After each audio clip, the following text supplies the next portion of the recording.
What up, YouTube? You already know Big Lou tapping back in. What it do with Big Lou and FZR2, baby, baby. So it went down last night. Washington, D.C. considered, right? Tank Davis's home crowd, home area. Him being from Baltimore, D.C. Baltimore, Maryland.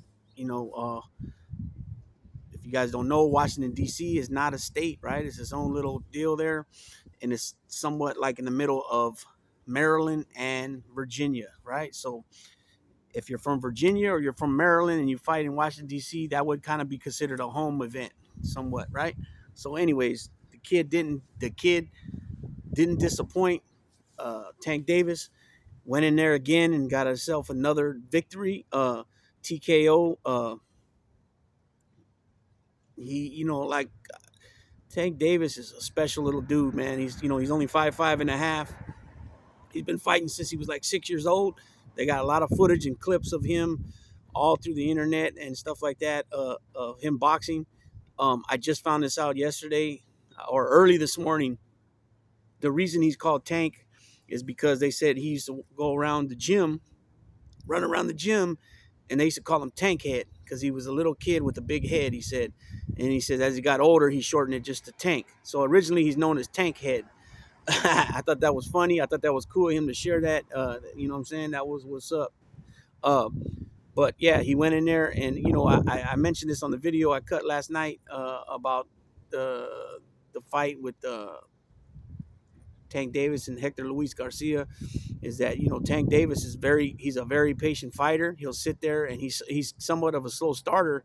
I think he fills out the opponents for like a good 3-4 rounds a lot of times, and then he does his thing. But the thing is that he usually feeds off of he's a counter somewhat of a counter puncher, and he waits for that opportunity. And when he gets that opportunity, he makes the opponent pay for it. You know what I'm saying? Usually with a knockout, or he really hurts them. Where they get damaged, they get injured. I'm not injured, but they get hurt during that round. And a boxer knows when another boxer is injured. Not damn. Excuse me, I keep saying injured, but I mean hurt during from a shot. So I'm gonna break down. I'm gonna go over the scorecard, the CBS scorecard of what they had it, and they had through 8 rounds they had it 5-3 in Davis's favor. They had Garcia winning 3 rounds. Garcia is the bigger man as far as the height wise, but he's coming up from super featherweight, um, and I don't believe the loss yesterday had anything to do with his WBA super. Uh, the primary title, um, the super featherweight title that he held. I'm pretty sure he still holds it. So, yeah. Did he lose? Yes. Did he lose his O? Yes. He's got a loss on his record, but that's not the end of the world. Look at Roberto Duran has I think Roberto Duran had about 15, 19 losses, I believe. But what he accomplished during his career, he never stopped. You know what I'm saying? You got a lot of guys that got, Pacquiao's got 10 losses, 9 losses, whatever it is. 8 division world champion. You know what I mean? There's not always going to be a Rocky Marciano 49-0, a Floyd Mayweather 50-0, the Ricardo Finito Lopez 56-0-1. You know what I mean? They're not always going to be that. They're not always going to be an Andre Ward 32-0. You know what I mean? Andre Ward had a lot to give still, and he quit early because he had his faculties still in place. And according, I guess he felt like he made enough money. He accomplished enough. 2 division champion, super middleweight and light heavyweight, and he got out the game. Started commentating and whatever else he had finances and as far as in place. You know, he was good, and so far he's never came back. So he must have been good. He must have made the right decision for himself as a fighter. He didn't want to be that, that Meldrick Taylor, Donald, Donald Cobra Curry, anything like that. Terry Norris, the speech and all that stuff. So he did what he felt was right. So he got out the game. But back to the card last night. You had Boots Ennis fight. He went the distance. It's the first time he's went the distance since 2017. So that was a lot of people it was shocked, but he won on the scorecards. He won. All three judges had him winning every single round. So he won 120 to 108. So I mean, yeah, he didn't knock the guy out, but he did demonstrate, some of his skills, and he was able, and he won every round. So that says a lot there. You had Boo Boo Andrade fight. I believe he won the unanimous decision, and everything went. The scorecard. I mean, excuse me. All the predictions all went pretty much how everybody predicted, except for Rashidi Ellis lost to Villa. I believe he dropped him a few times too. I think. And so me personally, I never heard of Rashidi Ellis, but they were talking good about him. Different things they were speaking about him. I'm gonna go ahead and read this article from CBS now. Now, oh yeah, and it's set. Ryan Garcia fight with Tank Davis is set for uh, April. Okay, so Luis Garcia. Let's see. Tank scores TKO, sets up showdown with Ryan Garcia. So Davis clipped Garcia in the 8th round with a shot that affected his vision so much that he couldn't come out for the 9th round. After a slow start, lightweight superstar Javante Tank Davis, 28-0 with 26 knockouts, relied on his trademark power to force 130-pound title holder Hector Luis Garcia, now 16-1 with 10 KOs, into submission on Saturday night inside Capital One Arena in Washington, D.C. in the final step before a proposed April showdown with a fellow unbeaten Ryan King Rai Garcia. God willing, I'm ready for this fight, Davis said. It's scheduled for April, and I'm here. On my end, I'm ready. I'll take a week off, and I'll be back in the gym for sure. Davis, a native of nearby Baltimore, kept his poise and focus despite a tumultuous training camp that saw the 28-year-old spend a night in jail the week before a week before the fight, following a misdemeanor arrest for domestic assault. Not prison, people. That was jail. Let's see. Garcia, a 31-year-old who boxed for his native Dominican Republic at the 2016 Olympics, relied on his technique and length to force the shorter Davis to take his time in the early going, but the action picked up considerably in round 4 as the pair of southpaw traded big shots at close range. The action continued until round 8 when a fight in the first 2 rows of the crowd caused a bizarre halt to the action as ringside security sorted things out. When the fight restarted, Davis began to walk Garcia down with his big left hands and appeared to briefly buckle him before the end of the round. Garcia, who complained to his corner after the round that he couldn't see, was unable to answer the bell for the start of the 9th round, giving Davis the TKO victory to retain the secondary WBA lightweight title. How do you guys feel? Put it in the comment section, you guys that are into boxing, that know what I'm talking about when it comes to the WBA. They have this 2 titles, the primary, which is called the WBA Super title, and then the secondary title, which is called the WBA Regular. Do you feel that the WBA Regular should be considered a world title, as a major world title? Because like I mentioned before, Paulie Magic Man Malignaggi doesn't consider the WBA regular belt as a major world title. He considers it the same as like a IBO, IBO. What's the other one? Oh man, that green belt. Is that IBO? Yeah, the IBO belt. He considers it like that. Me personally, I consider it a title. Because you figure even out of all the division you got, you won that. You know what I mean? So I consider that still a title. You know what I'm saying? I mean, a world title. Let's see. I was a little. This is what I think Tank Davis said. I was a little surprised when I caught him. I knew that he was hurt and that he was hurt bad. Davis said he's a fighter, and I know he didn't want to show it, but he was hurt. The official time of the stoppage was 13 seconds into the 9th round, with Davis ahead 78-73, 78-73, 78-74 on the judges' scorecards. When I got the shots to the head in the final round, I couldn't see anymore, Garcia said. Despite a game effort from Garcia, who operated within punching range throughout and was willing to trade shots with a bigger puncher, Davis outlanded his foe by a margin of 99 to 55.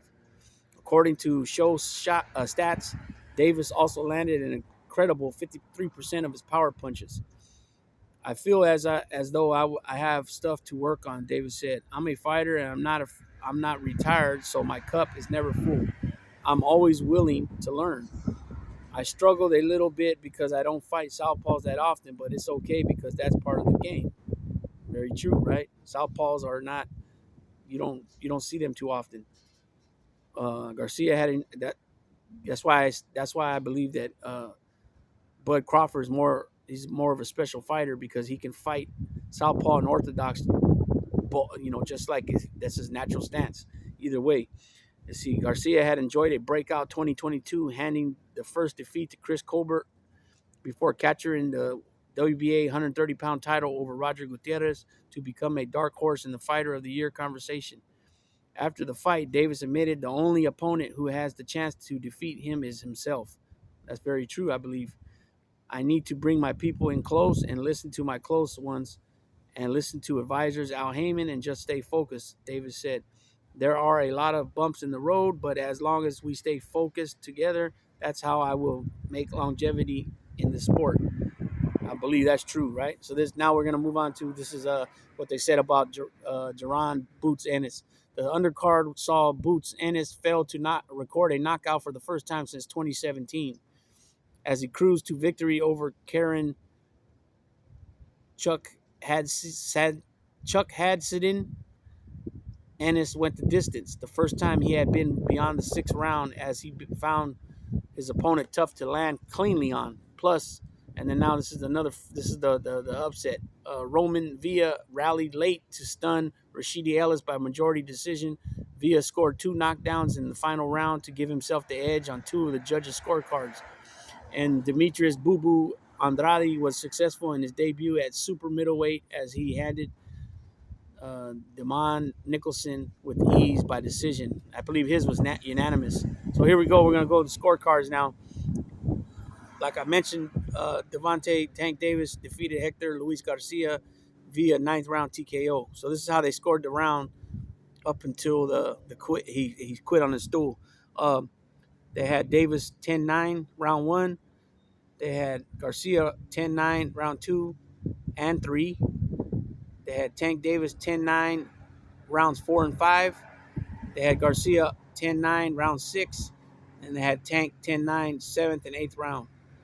And then the Boots fight, it was an unanimous decision, 120 to 108 across the board, all 3 judges. The Villa fight, it was 114, 112, 114, 112, and 113, 113. So he won split majority decision. And then Andrade, unanimous decision across the board, 100 to 88. So that was, I believe, a 10-round fight. That was his debut at super middleweight. A little bit more right here. Garcia repeatedly told his corner, "I can't see in between rounds, and the fight is over."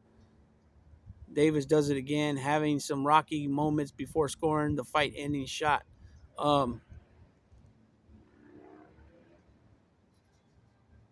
So, Boo Boo Andrade made his debut at super middleweight. So now he's there with Benavidez. He's in there with Caleb Plant. Of course, Canelo Alvarez is undisputed king at 168.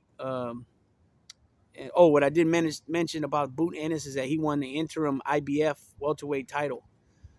So basically, he'll hold that belt until Spence's next fight. Basically, that's how that works, I believe. If I'm incorrect about that, somebody that knows about that, comment. But that's what David Benavidez has right now, the WBC super middleweight interim title. So Andrade enters the super middleweight realm, right, with Canelo at the top, has all the belts. Then David Benavidez is there, a 2-time ex-WBC super middleweight champion, never lost. He's got 0 losses, but yet he's a 2-time champion at that division. That's what when he comes out talking about this guy's a pussy, I'm not saying I'm not like David Benavidez, but what at some point, man, you got to take accountability that you fucked up twice and was stripped of your title. You know what I'm saying? You were being irresponsible, playing around. Remind me of the old school Puerto Rican fighters getting high and shit like that, giving up a dirty test, UA test. They strip you the belt, and then later on you can't even make weight. Come on now, man. I mean, because if you made weight, you would still be champion. Canelo would be chasing you for the belt, and then no doubt you would have made those fights because you got something they want. Charlo says, "Why should I go down? Why should I go up and fight Benavidez? He don't have no belt." Okay, hey, there's a lot of truth to that. You know what I'm saying? Even though people want to see that fight, but you got to think what these boxers, their team management, what are they putting in their ears? A lot of times makes a lot of sense for the career wise. You know what I'm saying? So, it is what it is. But again, you got Benavidez, you got Plant, who's the ex IBF super middleweight champ. Canelo took that belt from him, and you got who else you got there? That's basically the big ones right there, right? Um, I don't know why Andrade never fought Triple G, right? Triple G still has a couple belts at middleweight. And then Charlo has the WBC at middleweight. Jamal Charlo. So I don't know. We'll see what happens there. But at some point, and you got David Morale too. He's got the WBA regular belt. So I can see guys making a fight with him, and get that strap, even though it's a secondary strap. Um, Again, I like I mentioned a bit ago. What do you guys feel about that? About that WBA regular and super titles? Do you believe? Well, obviously the super title is a strap and it's a major world title. But do you believe? What's your thoughts on the WBA regular belt? Do you guys look at it like just a generic title, or do you consider it a world title? Because me personally, I consider it a world title. You know what I'm saying? So I can see Boo Boo Andrade making a fight with Morale. Even Benavidez, you know what I mean, even Plant, you know what I mean. Canelo's on another level as far as the money making, and that's what he's talking about with his team, his management team. Canelo's worth a lot of money. You know what I'm saying? He makes a lot of money. Whoever he fights gonna make a lot, probably more money than they ever made before. You know what I mean? So all that comes into play when it's because at the end of the day, boxing is a business. You know what I mean? You're not gonna just go fight people just to fight them, even though like some people want to see that. It is what it is. David Morale only has about 9 fights, 10 fights, and he has a belt. That's which I find that strange. Not strange, but it's like compared to how the boxers used to be back in the day. These guys are getting title shots and becoming champions with just 12 fights. I think Lomachenko became champ. I think less than 8 fights, 9 fights. A major world title. You know what I'm saying? So, anyways, it is what it is. Give me your thoughts, peoples out there like Nick M, like Tim Egan. Um, there's a few other cats that really know boxing. You know what I mean? So let me know what you guys think about that. Um, so we got that fight to look forward now. April, the Ryan Garcia, Tank Davis. Um, again, Tank's vicious, man. Tank waits for that opening and he attacks. You know what I mean? So I can see him catching it, Ryan Garcia. But then on the flip side, Ryan Garcia is taller. You know what I'm saying? He's 5'10", right? He's not only that, he's got speed and he's got power. You know what I'm saying? I believe this is a combination. This is a combination of height, speed, and power for Ryan. With Ryan Garcia that Tank's never seen. Yeah, Rolly was taller and he was strong. Power wise, but he didn't have speed. He didn't really have technique. Boxing skills wise, right? Uh, Santa Cruz had the skills more than power. Um, and he caught him and knocked him out. Barrios was very tall. Um, so I would probably say Barrios is probably the closest to Ryan Garcia, but not the power that Ryan has. Um, so we'll see what happens with that. That'll be April. Um, and we'll see what else in the boxing world, what other kind of, matchmaking these promoters bring us in 2023.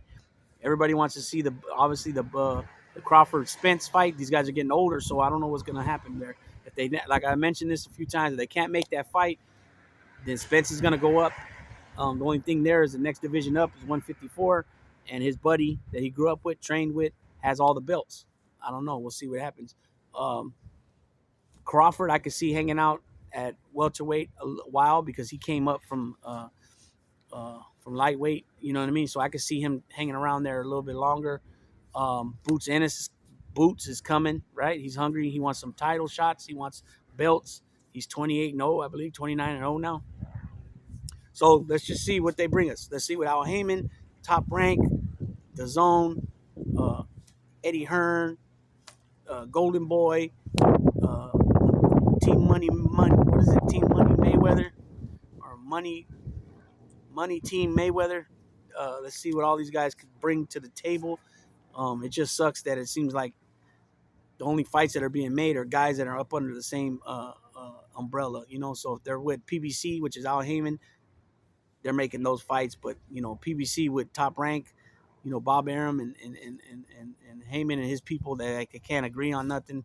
You know what I mean? It's just fucking up boxing, to be honest with you.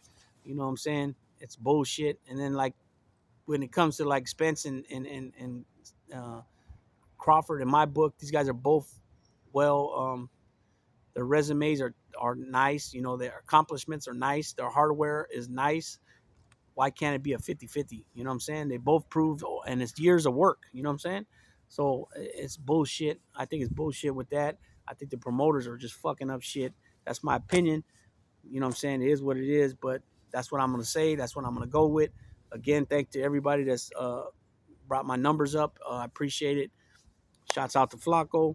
Shouts out to Harvey from Harvey Talks Prison. Shouts out to Adam from Australian Prison Stories TV.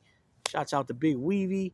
Shouts out to Vegas Profile Stories. He's been doing some awesome work over there. Shouts out to Stay Awake TV Sticks. Shouts out to Frank at Frank's Vibes.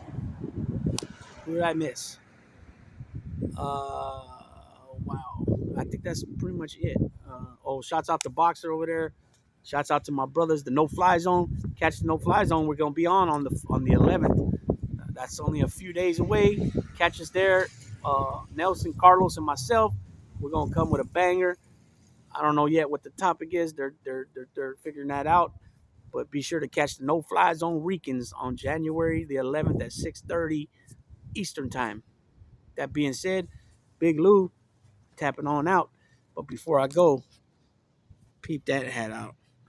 Peep that one. And that's my jacket. You guys, I showed it on the shorts, but I'm wearing it today.